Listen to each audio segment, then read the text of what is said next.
We have to have the mindset of making our communities a safe place to live. Nobody else is going to love the city the way we love the city in the Black communities. We're going to have to start doing it. Because they're going to come in and they're just not going to care. And then it's easier for them politicians not doing their job to blame the white man, to blame the racist system, to blame all that. But AJ, you heard me say it before. When I lived in Mount Vernon, I ain't seen no Republican pissing in my hallway. Welcome to the People Before Politics Sunday Rundown, where Damon K. Jones and AJ Woodson break down the issues that matter most to our community. If you like this clip, please check out the full video. Story's great. Cluster Township in New Jersey passed a bill that parents are responsible for their kids' actions. So what will happen is, if it's a continuing, ongoing issue with your child, first thing you do, you get fined $2,000 for the incident. And then if you don't pay the $2,000, you're looking at 60 to 90 days in jail. The parents. And I'll tell you one thing, that should be a federal law all over, because you can't control your kids. If your kids is running into school and you don't want to seek help, it's twofold. It's the parents' responsibility to make sure that their children have some type of character and demeanor and know how to respect adults and respect the community. We just discussed this with Mount Vernon, with the big brawl where parents are fighting and all this foolishness out in the street.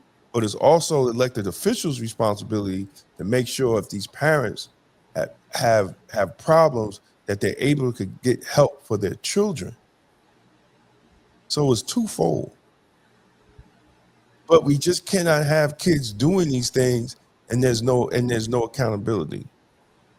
And if you know your child is bad, you need to correct it. And if you can't do it alone, because there's a lot of single mothers, absolutely single parents, and they gotta work. You know, when we had our mentoring program in Mount Vernon, one of the biggest problems that children had and how they acted out is that they were the parents when the parent wasn't home and they were at work. And they had to take care of their little brother and sister. He's a parent in the house. That came out in a conversation with one of the young kids on why he was falling asleep in class and getting in trouble.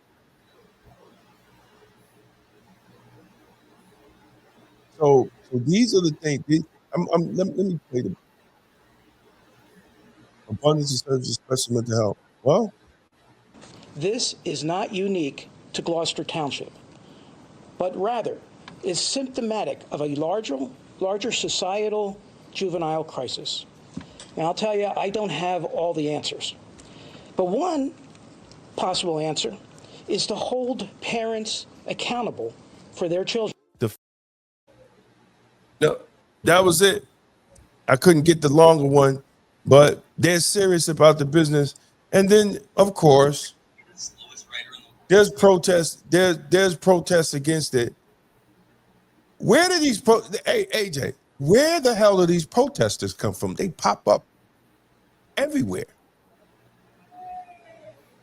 They pop up everywhere. And there is a report, and I'm still doing the research on it, that there's a company that rents protesters. Literally. They interviewed the guy, but I'm trying to find more information on the company. Literally, they rent protesters. He's making millions of dollars. Yes, New York should adopt the law. Absolutely. Absolutely. But that's a whole nother story. But we have to be active in our voting. We have to be active in our voting, and we need to vote for elected officials that will support these type of laws. And don't let outside people from our community tell us how our community should be run. And parents, if you can't control your kid, get help. Ask for help.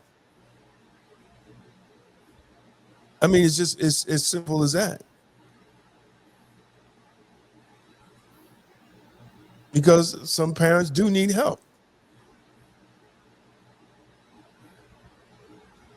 But then some parents defend their kids' actions. Did you see the video when them three little dudes got caught stealing? And then the parent went on social media going off about her kids stealing, and they had the nerve to stop her kids from stealing? She said they had the nerve to stop them from stealing? Yeah, she went off. Yeah. Defending her kids from stealing.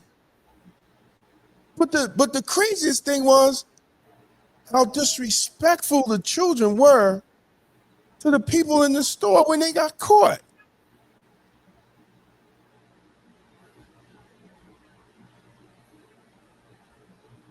See, this is why I believe parents should be held accountable.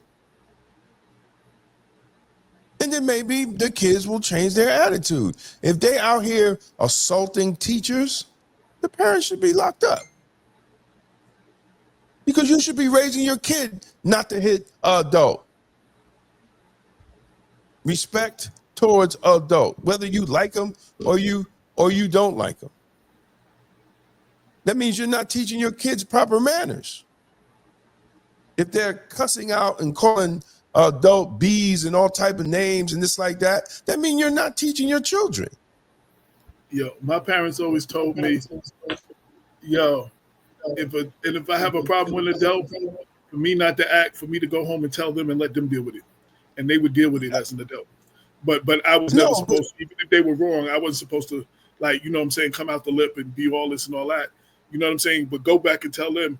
And if the adults was wrong, my moms and my dad was handling it like as adults. Not only that, we can't even call a parent and say, listen, Pookie was out here threatening old ladies. You don't be calling me about my son and don't be telling my son what to do. Thank you, Jamie. Thank you. We appreciate it. You know, even if you're trying to correct and let the parent know, you get cussed out for doing that. And then they used to end up just locked up when I worked at the jail. Oh, there go Pookie. Yep, this is where he ended up. Over in the penitentiary in Valhalla. Yo, was it you that told me, somebody who worked at the jail said there was some people that the father, the son, and the grandfather were all in the same jail? Yeah. That was the family business. And the mother. The mother was in the female unit. Oh, wow. The son was in the penitentiary. Yeah, No, the father was in the penitentiary. And Afro Circus. Absolutely. That's what it was. And the son was in the jail. Whole family just locked up. And then I've just seen generations of sons locked up.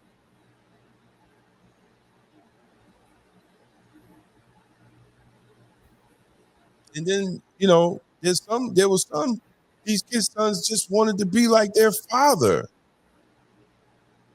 and come to jail. Listen, we have a crisis.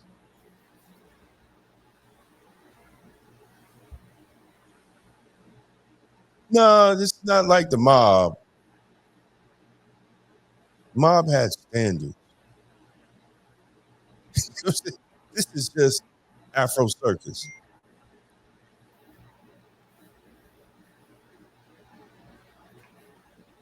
But I mean, we it's gotten worse because we're not talking about it, and then we got these liberal laws that are not correcting the problem; they're just keeping them out of jail. They're not changing the actually. They're not changing the mindset. and that's going to be a problem.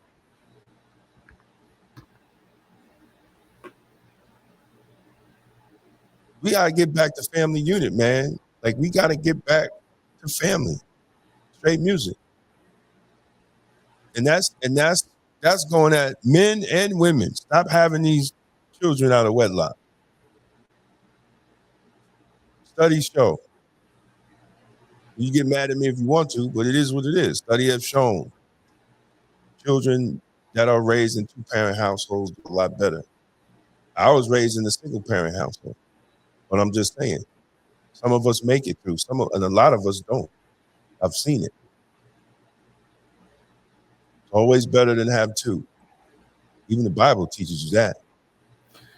And you know what? And for the ones who are technically in a single family household, but the family structure, you got the uncle, you got other family members that are actively involved. You know what I'm saying? There's that too. You know what I'm saying? Like, you know, sometimes a situation with, you know, people being married and having kids and all that stuff.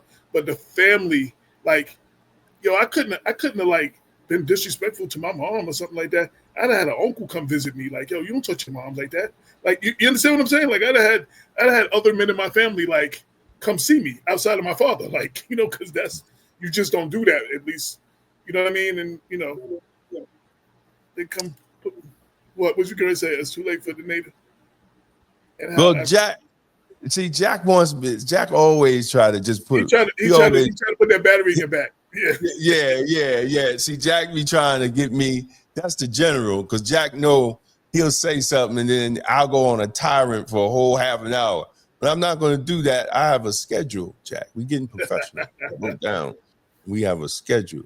But I gotta address that, right?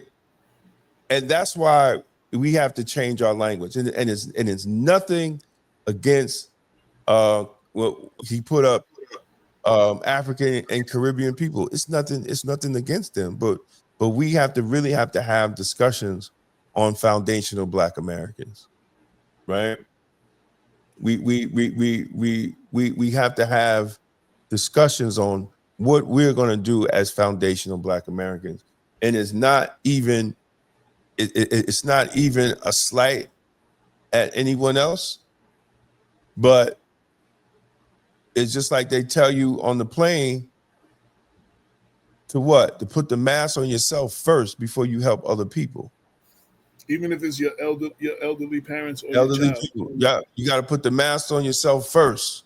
So I think Black Americans, foundational Black Americans, those who are descendants, you know, we have to have conversations about our economics, about our unity, about our communities, you know, and it can't be a one big tent. We have to get our act together, and then we're able to sit down with other groups. Because yes, a lot of them are benefiting off the hard work that we've done in this country. And I'm not trying to go to no other country. You ain't flying me. Look, I could visit Ghana. I ain't buying no land in Ghana. I'm not giving Ghana my money, because that's really all they want you for. Is the money that you made in this good old USA, America. That's what they want you for. And if they was really worried about me, they would have sent ships about 400 years ago to come get my Black behind out of America. I'm just keeping it 100. I have nothing against them, but I'm not going to build up their economy. I'm trying to figure out, how do we build a Black American economy first? We all know what's going on down in DC, man.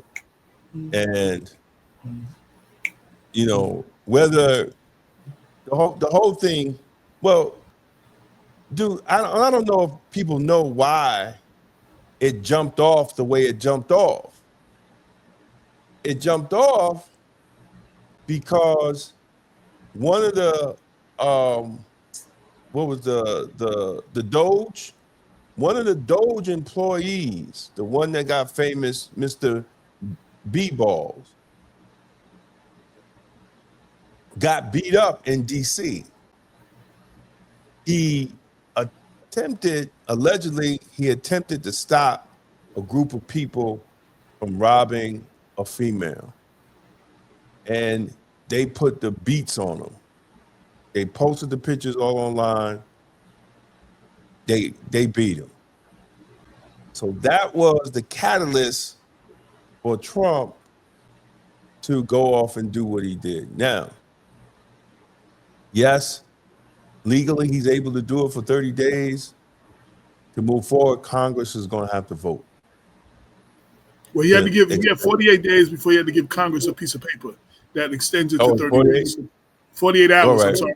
And then well, you know, as long as he Janine Pirro, right? You know, Janine Pirro did all that, right? Yeah. She is so then it's a 30-day period, and then I think some other stuff got to be done so he can do this. And then Congress, for them to totally take over, Congress is going to have to vote on it, right? So Janine Pirro, who is the former Westchester County district attorney, she is now the district attorney down there. She had a press conference, and she talked about how last year was 29 homicides of kids under 18 and under, young as 3 years old, and 2025 is already up to 16 homicides kids under 18 years old. So she didn't get into any homicides over 18. So of course there's been protests, there's been, back and forth, but there's also been Black residents saying that this type of move is welcome. I tried to think, I don't know if this is kind of long. Let me see. Let me see if I got it all in one spot. Hold on a second. And here we go. There's a lot of viral videos going around now. Let me try to move it forward. I can't move it forward. Let me see.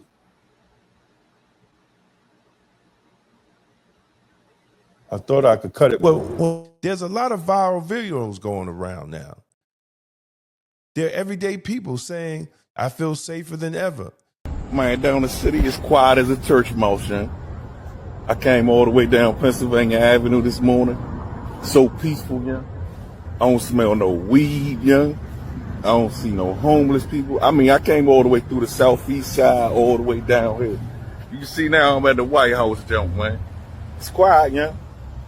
It's a shame that it takes somebody to have to sit in your classroom in order for you to be in order, yeah? Because that's what it feels like, yeah? You got to be babysitted to do your job, yeah? Stuff been out of control for years. You got to do better, yeah? You got to do better, yeah? And mainly, young, you got the problems. It's us, man. It's always us giving everybody a bad name, yeah? We'll see how long this lasts, yeah? How many murders was it last night? How many carjackings was it? City, bruh. Like, y'all do not know. Y'all out of towners, Mo. Mind y'all business, bruh. 4 infants got killed in a month.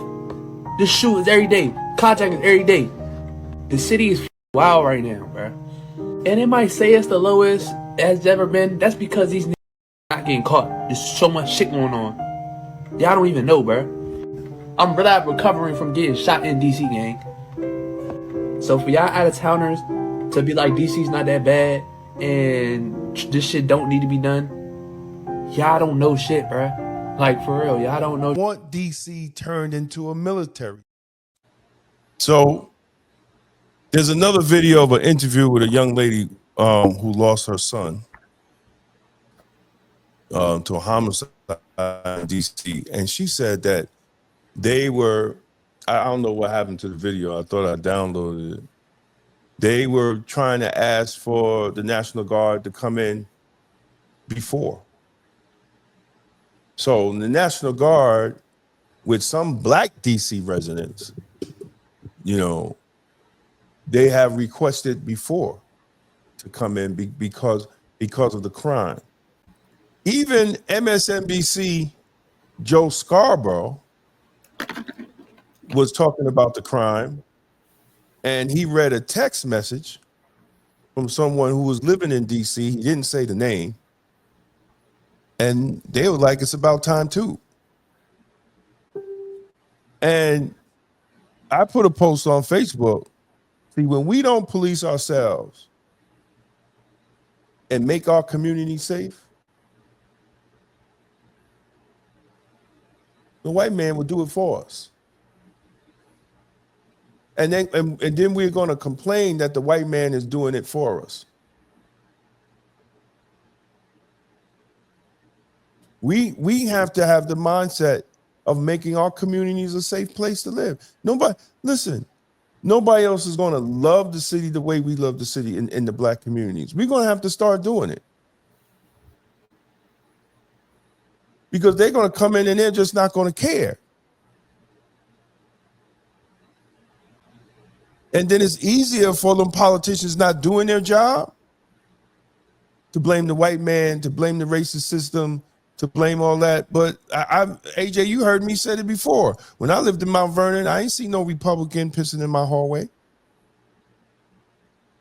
Yeah, you did used to say that. I ain't even see. I ain't never seen a white man piss in my hallway. I didn't see Republicans out there playing dice. There's no Republicans over there by the bus stop hanging out, drugged up. Ain't no Republicans breaking into cars and shooting. I see hear gunshots outside of my window. Yeah, same thing when Wasn't no Republican. Exactly. Wasn't no Republicans doing that. Wasn't even white folks doing it. Well, when you have a black-run, democratic black-run city like Mount Vernon, you can't blame things on the Republicans. You can't blame things on the white boogeyman because they're not in charge. The Democrats are in charge. So, you know, it was funny. I said this several times. In doing all these stories, dealing with, you know, with running with Kenny, dealing with Kenny Chamberlain, dealing with all these police brutality stories and rallies and all that, you know, some of the things that people fighting for criminal justice ask for, we have here. They're demanding more black representation and leadership. We have that. They're demanding more black leadership in the police department. We have that. Like all those things that they're demanding, we have. Like people are fighting for this. And as you just said, other than the brother who just became the police commissioner, first black police commissioner of New Rochelle, yo, other departments was like, yo, they don't even know what it feels like to have a black police commissioner. They can only imagine having a black police commissioner because they've never had one. We're the only city that ever had one of those up until recently. Yeah. I didn't even want to go there. You got what I'm saying, or I'm watching the going back between John Jones and Listen. Nobody should fight. I mean, look, did we kind of make a mistake with the war on drugs and the crime bill? Absolutely. Because we wasn't at the table in dealing the bill when Joe Biden wrote the legislation. Black leadership wasn't a part of that bill. And it's sad to say that a lot of these cities are run by black people that black people put in office. And then they got the nerve to tell you crime is down. But you can feel that crime is up because you live in the community. It's because we vote for black politicians to manage and not change systems. They manage our systems. They don't change it. That's why how can you have police brutality under a black mayor and a black police commissioner? How can you have that? How can you have it? It's because they're not there to change the system. They're only there to manage the system. and then we keep voting them in. We do that. I wanted to be clear on what you had just said, and this breaks it down. What you said. The Congressional Black Caucus, the CBC, played a complex and divided role in the passage of the crime bill, officially known as the Violent Crime Control and Law Enforcement Act. While the bill was ultimately passed with the support of the majority of the CBC members, their decision was without internal debate and controversy. They called for it. See, here's two things. We call for things, but I said this early on some years ago.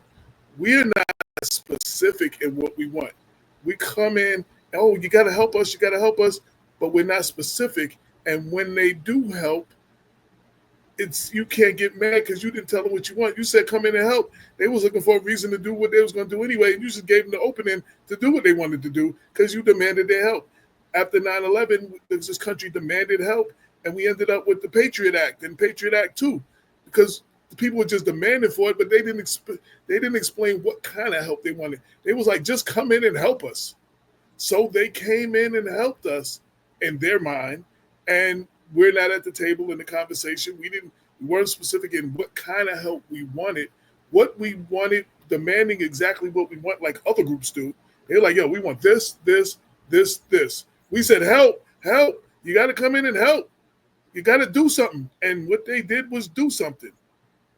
Because what happened is they went to them. They said, look, we need your votes on this, and we got PepsiCo. We got these companies to make a nice donation to your campaign, right? But we need your help on this. That's how they get the black vote, right? That's how they get these politicians. You go to the CDC website right now, and there's nothing in there about police reform. There's nothing on the black mayor's website. And the fact of the matter is, most of those black mayors have police brutality cases and even had consent decrees. There's nothing in changing police policies on these organization websites. I know because I looked before I wrote it in my article. And I put a link to the goddamn thing. Their criminal justice it has nothing to do with police accountability and changing police policies.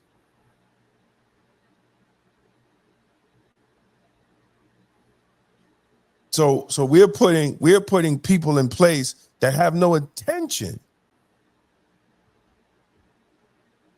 My mentor said, you want to know when somebody wants to change something? They put it in writing. It means they have an intention to do it. They at least put it in writing. How you sit talking about Black Lives Matter and taking a kneel for Kaepernick and all this other stuff, and you don't even have it on your mission statement as black elected officials and black mayors to address this? Hell, we had a DOJ report at the same time the mayor was the president of the Black Mayors Association. Go figure. I do want to be clear, though. What they were investigating wasn't only in her term, was way. No. I get it, but she wasn't the first. No. Wait a minute. Because people are going to say we said what we said. Listen, so I just want to be clear. No. I said what I said, and where has been the correction? What correction? Or what has she done to change it? Exactly. You still don't even got a police commissioner. And it's not just on her, it's the black mayors before her. So make that clear. That was the only thing I wanted to be clear. I was like, it's the black mayors, but when they go run back and tell that, they can say, oh, they blamed it all on Sean. And nobody's blaming it. Well, they can listen to what I said. But where does the buck stop at? Buck stops at the HNIC. Exactly. If you found this video informative, don't forget to like and share it with others who need to hear the truth. And for exclusive content and behind-the-scenes access, join the Black Westchester Magazine YouTube membership club today. Your support helps us keep independent Black media strong. Support independent Black media with style. Rock Black Westchester merch and represent the news with the Black point of view. Every purchase helps us speak truth to power. Thanks for watching Black Westchester Magazine News, where the truth has no filter and the community comes first. We are the news with the Black point of view. Don't forget to like, share, and subscribe to stay informed, empowered, and engaged. Independent Black media matters. And we're just